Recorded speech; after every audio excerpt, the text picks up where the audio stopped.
인사드리겠습니다. 안양시 만안구 출신 강덕구 의원입니다. 지난 3일 국경없는 규제회가 발표한 2024년 언론자유지수에 따르면 한국은 64.87로 180개국 중에서 62위를 기록했습니다. 1년 만에 무려 15계단이나 급락했습니다. 특히 2013년 이후 한국의 점수가 70점 아래로 떨어진 것은 이번이 처음입니다. 대한민국의 언론 자유도가 그야말로 최악의 상황입니다. 심지어 이 중요한 뉴스를 제대로 보도한 국내 방송사가 몇 없다는 점도 분명히 제기됐습니다. 공영방송 KBS는 9시 뉴스에서 이 소식을 제대로 다루지조차 않았습니다. 친윤 인사를 공영방송의 사장으로 앉혀 언론 장악을 시도한 이유가 바로 여기에 있습니다. 이미 윤석열 정권은 수많은 압수수색을 통해서 정권의 입맛에 맞지 않은 언론사를 길들여 왔습니다. 이제는 유시춘 이사장의 업무추진비 부정사용 및 청탁금지법 위반을 이유로 EBS 본사를 압수수색했습니다. 그러나 유시춘 이사장은 혐의를 부인하는 것은 물론이고 권익위원회에서 청탁금지법 위반을 조사하면서도 유 이사장을 한 번도 부르지 않고 소명 기회도 주지 않았다고 말하고 있습니다. 사실이라면 언론을 길들이겠다라는 윤석열 정권의 검찰 독재 본능이 또다시 드러난 것입니다. 윤석열 정권에서 국토교통부 장관을 지낸 원희룡 전 제주지사 시절 업무추진비를 부정 사용한 것에 대한 논란에 대해서는 제대로 수사하고 있는지 분명히 묻고 싶습니다. 또한 윤석열 검찰총장 시절 업무추진비와 특수활동비 부정사용 의혹에 대해서 검찰은 왜 아직도 묵묵부답입니까? 윤석열 대통령은 공정과 상식을 가치로 대통령에 당선됐습니다. 그리고 당선 이후에는 틈만 나면 자유를 강조했습니다. 대통령 취임사에만 무려 자유라는 단어가 35번이나 등장합니다. 그러나 결국 윤석열 정권이 내세운 공정과 상식 그리고 자유는 모든 국민 눈속임에 불과했다는 것이 윤석열 정권 2년의 결과입니다. 총선을 통해서도 정신을 차리지 못한다면 더 이상 국민의 인내는 없을 것입니다. 윤석열 정권에게 엄중히 경고합니다. 최상병 특검 관련해서 대통령실에서는 이미 거부의 뜻을 밝혔습니다. 저는 이 자리에서 국민의힘 의원들의 양심 어린 판단을 기대한다는 말씀을 드리겠습니다. 국민의힘은 여당입니다. 그러나 여당을 떠나서 행정부를 견제해야 될 국회의 역할을 하고 있는 정당입니다. 국회는 여야를 떠나서 대통령과 행정부를 견제해야 할 본연의 임무를 가지고 있습니다. 그래서 제가 말씀드리는 것은 국회의원으로서의 본연의 임무를 제대로 하신다면 그리고 국민들의 양심을 제대로 받는다면 국민의힘 의원들께서 만약에 윤석열 대통령이 최상병 특검에 대해서 거부권을 행사했을 때 제의하는 부분에 양심 있는 분들의 찬성을 진심으로 기대한다는 말씀을 국민들의 뜻을 넘어서 전달드리는 바입니다. 부탁드리겠습니다. 네, 안녕하세요. 민생경제연구소장 그리고 전 청와대 부대변인 임세은입니다. EBS를 압수수색을 했다고 하는데요. 얼마 전에 어린이날이었습니다. 그 당시 윤석열 대통령이 어린이를 보면 가슴이 설렌다, 어린이를 볼 때마다 벅찬다라는 이야기를 했던 걸로 기억을 하는데요. EBS야말로 어린이들이 가장 많이 애청하는 방송입니다. 그리고 청소년들이 가장 많이 애청하는 방송인데 KBS를 박민의 방송으로 만든 것을 모자라서 이제는 어린이들이 가장 많이 즐겨보는 교육방송마저 망치려는 의도, 그렇기 때문에 우리가 지금 오늘 발표한 언론 지수에서 15계단이나 급락한 이유가 바로 이런 것입니다. EBS에서 무슨 정치 평론을 하지도 않지 않았겠습니까? 그저 어린이나 청소년을 위한 교육을 한 프로를 마음에 안 든다는 이유로 그 누군가가 마음에 안 든다는 이유로 압수수색 그리고 그 본능, 언론 장악하려는 그 본능이 그 국민들은 몇 명이나 납득할지 알 수가 없습니다. 운용비를 15만 2천 원, 15만 원인데 15만 2천 원, 2천 원이 더 플러스가 돼서 압수수색한 이유라고 들었는데요. 또 2천입니까? 그리고요. 국민들은 오죽하면 이런 말까지 하고 있습니다. 또 2천이냐라는 말까지 할 만큼 이제 조롱의 대상이 됐습니다.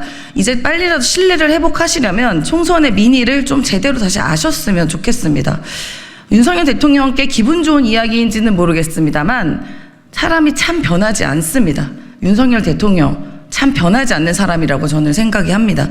총선에서 그렇게 호되게 국민에게 호되게 당했는데도 불구하고 여전히 바뀌지 않고 바뀌는 척도 하지 않는 모습, 이제 더 이상 혼날 길은 하나밖에 없습니다. 본인의 임기가 줄어드는 일 말고는 국민은 이제 이 화를 죄송합니다. 국민은 이 화를 안길 길이 없습니다. 그래서 반드시 지금 국민이 요구하는 여러 가지 의제들, 특히나 최상병 특검, 최해병 특검 반드시 거부권 하지 말고 이번에는 제대로 받으십시오. 안 받으면 범인이라고 많은 국민께서 생각하고 계실 겁니다. 고맙습니다. 네, 안녕하세요. 해병대 예비역연대 김규현 변호사입니다. 저 오늘 용산과 또 정부 여당에서 계속 특검법 반대 입장이 나오고 있는 데에 대해서 한 말씀 올리겠습니다. 지금 여러 가지로 그냥 특검법 거부권을 하면은 뭔가가 두려워서인지 조건부 수용, 조건부 거부 이야기까지 나오고 있습니다. 3개월 후에 하겠다, 뭐 이런 말씀이 전반적으로 나오고 있는데요. 여러 가지로 좀 아쉬운 부분입니다. 또한 지금 송석준 의원, 그리고 홍준표 대구시장님, 그리고 뭐 조혜진 의원님, 그리고 윤재욱 원내대표님 계속 이 사건에 대해서 자꾸 잘못된 사실 근거로 해가지고 반대를 하고 계시는데요. 특히 그 중에 대표적인 게 수사권, 조사권 이런 얘기입니다. 이 부분에 대해서 제가 간단하게 한 말씀 드리겠습니다. 군사법원법 개정이 되었습니다. 그렇지만 그 부분에도 불구하고 이 사건은 해병대 수사단에게 수사권이 있는 것이 맞습니다. 군사법원법 228조는 군사법경찰관은 범죄에 의심이 있으면 수사하여야 한다라고 규정을 하고 있습니다. 개정된 군사법원법입니다. 이 규정에 따르면 수사 개시권에 어떠한 제한도 두지 않습니다. 박정훈 대령도 이 규정을 근거로 수사에 나섰던 것이죠. 그리고 심지어 동조 3항은 수사를 하는 과정에서 재판권이 군사법원에 있지 않은 범죄를 인지하면 민간으로 이첩해야 한다, 이렇게 되어 있습니다. 조문을 잘 들어주십시오. 수사하는 과정에서 재판권이 있지 아니한 범죄를 인지하면 이첩하라. 수사하는 과정에서 당연히 수사권이 있음을 전제로 하고 있는 것입니다. 이걸 자꾸 조사로 폄하하고 축소하려는 의도가 무엇입니까? 이 사건은 박정훈 대령이 수사를 통해서 사단장 포함 지휘관들의 업무상 과실을 밝혀내고 관할권이 있는 민간 경찰로 이첩하려고 했던 사건입니다. 지극히 적법한 수사입니다. 그 적법한 수사 이첩을 못하게 하고 누군가를 빼려고 수사 개입한 것이 어디입니까? 국방부와 대통령실 아니겠습니까? 오히려 불법은 그쪽에 있는 것입니다. 사단장에게까지 책임을 지우려는 것이 과한 것이었다. 그렇기 때문에 국방부나 대통령실은 그것을 조정하려고 했을 뿐이다라는 주장에 대해서도 반박하겠습니다. 홍준표 시장님께서 그러셨듯이 멀리 떨어져서 보고받은 사단장에게까지 책임을 지우는 것은 과하다. 그에게는 구체적인 주의 의무가 없다. 네, 멀리 떨어진 사단장에게까지 구체적인 주의 의무가 없다는 주장은 일견 타당합니다. 그렇지만 이 사안에 적용할 수가 없습니다. 임성근 사단장은 멀리 떨어져서 보고받은 사단장이 아니기 때문입니다. 무슨 공을 세우려고 그런 것인지 모르겠습니다만 임성근 사단장은 구호 현장에까지 직접 찾아와서 병사들이 물에 들어가 수색하는 걸 직접 확인했고 직접 지시를 했습니다. 심지어 왜 빨리 수색을 하지 않느냐, 왜 일렬로 서서 수색을 하느냐, 바둑판 대형으로 서서 세밀하게 수색 정찰을 하라는 등 온갖 감나라 배나라 하면서 구체적인 명령을 했던 사람입니다. 임성근 사단장은 바로 홍준표 시장께서도 말씀하신 구체적 주의 의무를 지는 현장 지휘관입니다. 심지어 회수 기록을 검토한 국방부 조사본부조차도 초기에 사단장 혐의 유지 결론을 내릴 수밖에 없었던 걸로 언론 보도 결과 밝혀졌는데 그런 이유가 바로 여기에 있는 것입니다. 그럼에도 불구하고 수사 기록도 보지 않은 대통령실과 국방부 장관이 결론을 미리 정해놓고 사단장을 빼라고 윽박을 지르고 외압을 행사한 것이 이 사건의 본질입니다. 그래서 사단장의 혐의 유무가 아니라 대통령실의 수사 개입 여부로 이 사건의 본질이 옮겨간 것입니다. 7월이면 사건 관계자들 통신 기록이 모두 삭제됩니다. 더 이상 지체할 수가 없습니다. 22대 국회 후에 출범 후에 하자, 공수처 수사를 3개월만 기다렸다가 하자, 특검을 하자, 이런 말들은 전부 다 증거가 모두 인멸되기를 기다렸다가 특검을 하자, 이런 말과 다를 바가 없습니다. 3개월 기다리자고요. 오늘이 5월입니다. 6월, 7월, 8월에 특검하면 통신기록 다 삭제된 이후입니다. 21대 국회에서 민주당이 긴급하게 단독 처리를 할 수밖에 없었던 이유가 바로 여기에 있는 것입니다. 저희 해병대 예비역들 9달을 기다려왔습니다. 부탁드립니다. 제발 정쟁을 멈추고 조건 없이 재해병 특검법을 수용해 주십시오.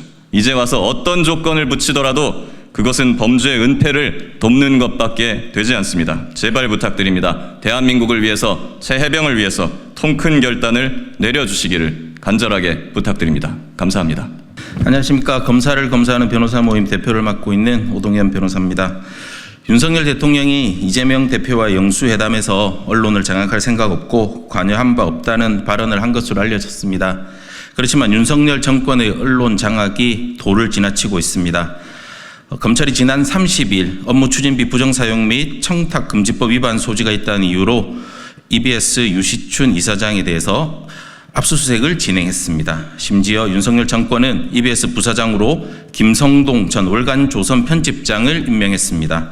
김 전 편집장은 2022년 6월 자유의 가치를 아는 대통령이라는 칼럼을 통해 윤석열 대통령 취임식장 하늘에 무지개가 떠올랐다고 쓸 정도로 윤석열 정권의 우호적인 인물입니다. 최근 국경 없는 기자회가 발표한 2024 언론 자유지수에서 대한민국은 180개국 중 62위를 기록했습니다. 1년 만에 15계단이나 급락했습니다. 점수체계가 개편된 2013년 이후 한국의 점수가 70점 아래로 떨어진 것은 이번이 처음입니다. 지금은 대통령이 취임 2주년 기자회견을 연다는 사실 그 자체만으로도 뉴스가 되는 시대가 됐습니다. 대체 대한민국이 어디까지 망가질지 이제는 두려울 정도입니다. 이미 많은 국민들이 이번 총선을 통해서 윤석열 정권에 경고했습니다. 윤석열 정권은 대한민국의 시간을 부디 거꾸로 돌리지 마시고 모든 국민들이, 많은 국민들이 바라고 있는 최해병 특검법에 대해서도 거부권을 행사하지 말기를 강력하게 경고드립니다.